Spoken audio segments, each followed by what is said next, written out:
بسم اللہ الرحمن الرحیم۔ السلام علیکم ورحمۃ اللہ وبرکاتہ۔ ناظرین، کیسے ہیں آپ؟ امید کرتا ہوں اللہ پاک کے فضل و کرم سے آپ سب خیریت سے ہوں گے۔ ناظرین، جیسا کہ آج کل کا ماحول ہے اور کچھ مخلوط تعلیمی نظام کی وجہ سے بھی یہ نتائج نکل رہے ہیں کہ لڑکے لڑکیاں محبت کے چکروں میں پڑ رہے ہیں، جو کہ بہت فکر انگیز عمل ہے۔ وہ اس لیے کہ اس سے نتائج اچھے نہیں نکل رہے۔ جب بعد میں گھر والے انکار کرتے ہیں، یعنی شادی کے لیے رضامند نہیں ہوتے، تو پریشانی بڑھتی ہے، یا گناہ کا اندیشہ ہوتا ہے، یا کئی بڑے اقدام کا۔ تو اس تعلق کو پاکیزہ رشتے میں بدلنے کے لیے آسان سا طریقہ شریعت نے جس کی اجازت بھی دی ہے، نکاح ہے۔ لیکن نکاح بھی بعض اوقات ایسی محبتوں کی وجہ سے ماں باپ کرنا نہیں چاہتے، یا کئی بار ایسا بھی ہوتا ہے کہ کوئی تعلق نہیں ہوتا، لیکن کوئی لڑکا یا لڑکی یہ چاہ رہے ہوتے ہیں کہ فلاں سے میری شادی ہو جائے، یعنی خواہ وہ شکل و صورت یا خاندانی نسب یا اخلاق کی وجہ سے ہو۔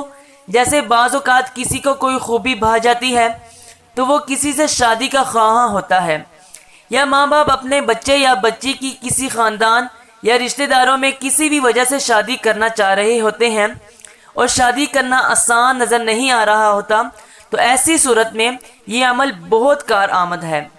یہ عمل کرنے والا نماز پنجگانہ کا اہتمام رکھے اور کسی انسان کو تکلیف نہ پہنچائے، یعنی حقوق العباد کا خیال رکھے۔ لیکن پہلے استخارہ کر لیں۔ 3 دن تک استخارہ کرنا ہے آپ نے، اور خود کرنا ہے۔ استخارہ کی ویڈیو بھی اپلوڈ کر دی گئی ہے، اس کا لنک میں ڈسکرپشن میں ڈال دیتا ہوں، وہاں آپ طریقہ دیکھ کر 3 دن تک استخارہ کریں۔ استخارے کے بعد عشاء کے بعد یہ عمل کرنا ہے 41 دن تک۔ اگر عشاء کی نماز کے بعد فوراً کر لیں تب بھی ٹھیک ہے، لیکن اگر فوراً نہ کر سکیں، یعنی آفس وغیرہ سے تھکے ہوئے آتے ہیں، نماز عشاء تو ادا کر لی ہے لیکن ابھی وظیفہ نہیں کر سکتے، تھوڑا آرام کرنا چاہتے ہیں، یا پھر کوئی کام وام ابھی باقی ہے، تو بعد میں یعنی سونے سے پہلے کسی بھی وقت کر لیں۔ لڑکا یا لڑکی کوئی بھی کر سکتا ہے اپنے لیے۔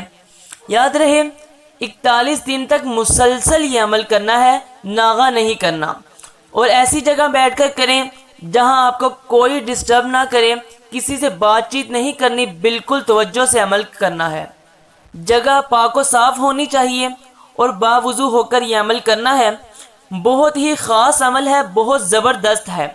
توکل علی اللہ کر کے کرنا ہے، یعنی اللہ پر پورا بھروسہ کرنا ہے۔ وظیفہ یہ ہے، اول و آخر 1 بار یا 3 بار یا 7 بار درود شریف پڑھنا ہے، پھر 1111 مرتبہ آپ نے یا رؤوف یا لطیف یا ودود پڑھنا ہے۔ 1111 بار یا رؤوف یا لطیف یا ودود کی تسبیح پوری کرنے کے بعد بھی آپ نے اتنی ہی مقدار میں جتنی مقدار میں پہلے درود شریف پڑھا، یعنی 1 بار یا 3 بار یا 7 بار، اتنی ہی مقدار میں آپ نے دوبارہ درود شریف پڑھنا ہے۔ یہی عمل آپ نے 41 دن تک کرنا ہے، مسلسل کرنا ہے، کوئی بھی ناغہ نہیں کرنا۔ خواتین بھی مسلسل ہی کریں گی، مخصوص ایام میں بھی عمل کرنا نہیں چھوڑنا، عمل ضرور کرنا ہے۔ اور ہاں، ایک بات بہت ضروری ہے، وہ سمجھ لیں کہ جس جگہ آپ شادی کرنا چاہتے ہیں یا شادی کرنا چاہتی ہیں، اس مطلوبہ شخص کا یا جگہ کا آپ نے تصور کرتے ہوئے یہ عمل کرنا ہے، یعنی مسلسل وظیفے کے دوران یہ تصور جما کے رکھنا ہے کہ میری شادی فلانی سے یا فلانے سے ہو جائے۔ 41 روز تک یہی تصور کرتے ہوئے عمل کرنا ہے۔ انشاءاللہ یہ اتنا اچھا اور تیر بہدف وظیفہ ہے کہ ہو سکتا ہے، ہاں اچھا یہ ایک بات ضروری یاد آئی مجھے، اچھا ہوا کہ یاد آ گئی، کہ ایسا ہو سکتا ہے کہ 41 روز سے پہلے ہی آپ کو مطلوبہ نتائج مل جائیں، یعنی رشتہ طے ہو جائے۔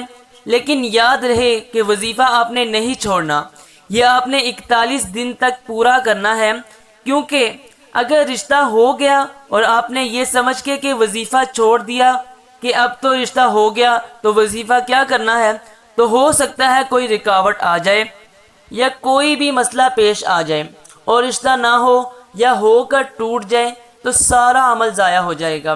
تو اس لیے 41 دن تک پورا وظیفہ کرنا ہے، کوئی ناغہ نہیں کرنا۔ ایک اور کام کرنا ہے آپ نے کہ پہلے ہی دن سے تھوڑی تھوڑی کوشش کرنی ہے، یعنی جن کو رشتہ کا کہہ سکتے ہو یا کسی کے ذریعے کوئی پیغام یا شروع میں مبہم انداز میں اور بعد میں تھوڑا زیادہ، یعنی جتنا ہو سکے کسی بھی طریقے سے رشتے کے لیے کوشش بھی کرنی ہے، بالکل ہی ہاتھ پہ ہاتھ رکھ کر نہیں بیٹھ جانا۔ کوشش کرنے سے اللہ پاک مدد فرماتے ہیں، تو آپ نے وظیفے کے ساتھ ساتھ کوشش بھی کرنی ہے۔ اچھا جی، تو یہ تو تھا آج کا وظیفہ جو کہ بہت سے بھائی بہنوں کی فرمائش پہ ہم نے شیئر کیا ہے۔ امید ہے کہ آپ کو پسند آیا ہوگا۔ اگر پسند آیا تو ایک کام کریں، ہمارے چینل کو سبسکرائب کریں اور ویڈیو کو لائک کریں اور شیئر کریں۔ ہمیں دعاؤں میں یاد رکھیں۔ نیکسٹ ویڈیو تک اجازت، اللہ حافظ، فی امان اللہ۔